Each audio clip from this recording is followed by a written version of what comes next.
First of all, let me shout out all the journalists and radio personalities who are still speaking out passionately about the Trayvon Martin story. And shame on those who have moved on. You know, it's not about whether or not George Zimmerman is guilty or not.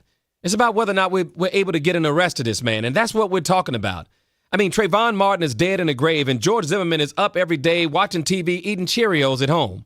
I would love to move on and talk about the impact of divorce on our families. We were doing a feature about domestic violence when it started. We were promoting our partnership with Big Brothers Big Sisters and African-American fraternities, which is very important.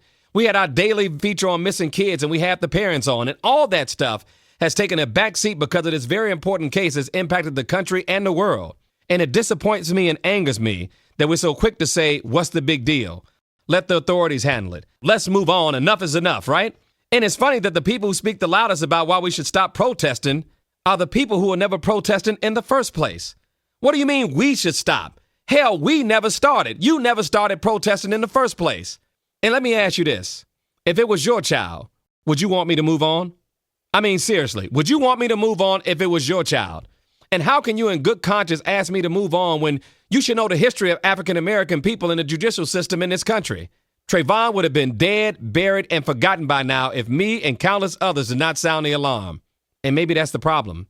We don't know our history. Just like there were weak-minded, lazy people on the sidelines criticizing Malcolm, Martin, Medgar Evers, Stokely Carmichael, H. Wright Brown, Angela Davis, and others, I guess it's expected to have lazy people on the sidelines in this generation. You know, it's a damn shame that we have young black, white, Asian, Latino students out here rallying all across the country, and we can't even get some of you grown-ass Negroes to see the historical relevance of what's going on. You know, it's sad that black people are quick to blame racism for the condition we find ourselves in, when the reality is our biggest enemy is ignorance.